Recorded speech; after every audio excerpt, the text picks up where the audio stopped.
High welcome to plus TV. అనవసరంగా ఎక్కువ భయపడ్డాం, చాలా ఊహించేసుకున్నాం. అందుకే అవసరమైన దానికంటే ఓకింత ఎక్కువ జాగ్రత్త పడ్డాం. కానీ అంత సీన్ లేదని తేలిపోయింది. లైట్ తీసుకో బాసు, డోంట్ వరీ అంటూ ప్రస్తుతం బీఆర్ఎస్ సర్కిల్స్ లో ఏ ఇద్దరు ముఖ్యులు కలిసినా ఇలాగే మాట్లాడుకుంటున్నారట. ఇంతకీ ఇన్నాళ్ళు ఏ విషయంలో భయపడ్డారు వాళ్ళంతా? ఇప్పుడు ఆ భయం ఎందుకు పోయింది? ఎవరిని లైట్ తీసుకోవాలనుకుంటున్నారు? Let's watch the story. తెలంగాణలో మున్సిపల్ ఎన్నికల ఫలితాలు రాజకీయంగా చాలా ప్రశ్నలకు సమాధానం చెప్పాయి. పార్టీ గుర్తుల మీద జరిగిన లోకల్ పోరులో ఎవరి బలమేంటో తేలిపోయింది. పైకి ఎవరెన్ని బింకాలు పలికినా అంతర్గత విశ్లేషణలో మాత్రం వాస్తవాల గురించి మాట్లాడుకుంటూ జరిగిన లాభ నష్టాలు, ఇక మీదట తీసుకోవాల్సిన జాగ్రత్తల గురించి అన్ని పార్టీల్లో మాట్లాడుకుంటున్నారట. ఈ క్రమంలోనే బీఆర్ఎస్ లో ఒక ఇంట్రెస్టింగ్ డిస్కషన్ నడుస్తుందట. తెలంగాణ జాగృతి అధ్యక్షురాలు కవిత వల్ల మనకు ఏదన్నా డ్యామేజ్ అయిందా, కారు గుర్తు మీద ఆమె ప్రభావం ఏమన్నా ఉందా అంటూ రకరకాల విశ్లేషణలు జరుగుతున్నట్టు తెలుస్తుంది. వాటి సారాంశమే భయపడాల్సిన పని లేదన్న కంక్లూజన్ అంటున్నాయి పార్టీ వర్గాలు.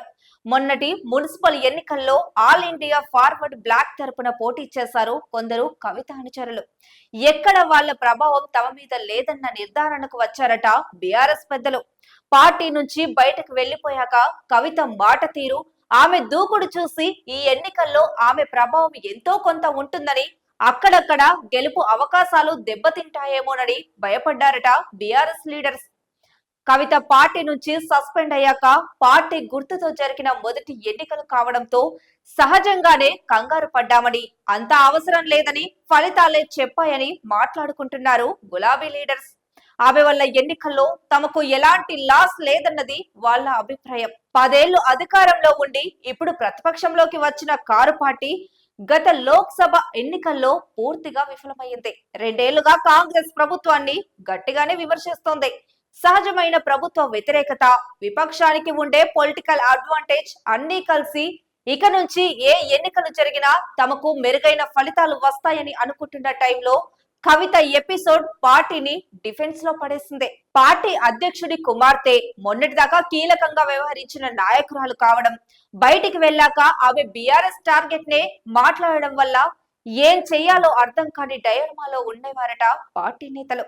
సొంత కుటుంబ సభ్యురాలు, గత ప్రభుత్వంలో అన్నింటినీ దగ్గరగా చూసిన వ్యక్తి చేసే ఆరోపణలు, విమర్శల్ని ప్రజలు నమ్మే అవకాశాలే ఎక్కువగా ఉంటాయని కూడా ఒక దశలో ఆందోళన పడ్డారట గులాబీ పెద్దలు.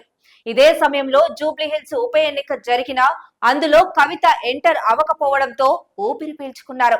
కానీ మున్సిపల్ ఎన్నికల్లో మాత్రం ఎఫెక్ట్ పడుతుందని భయపడ్డా అలాంటిదేం లేదని ఫలితాలే చెప్పాయంటూ రిలాక్స్డ్ గా ఉన్నారట గులాబీ ముఖ్యులు.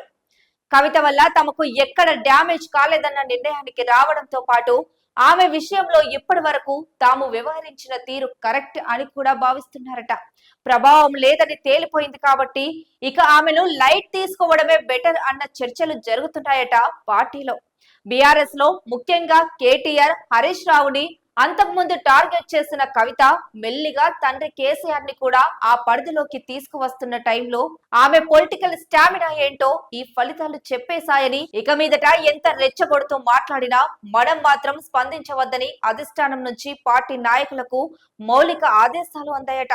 ఈ ఇంటర్నేషనల్ ఆదేశాల ప్రకారమే ఇక మీదట కింది స్థాయి నేతలు కూడా నడుచుకునే అవకాశం ఉందని అంటున్నారు. అయితే ఈ సమయమనాలు లైట్ తీసుకోవడాలు ఎన్నాళ్ళు? ఒకవేళ కవిత డోస్ పెంచి ఆమె వల్ల డ్యామేజ్ మొదలయ్యాక కూడా ఇలాగే ఉంటారా, లేక పునః సమీక్షించుకుంటారా అన్నది కూడా ముఖ్యమేనని అంటున్నారు రాజకీయ పరిశీలకులు.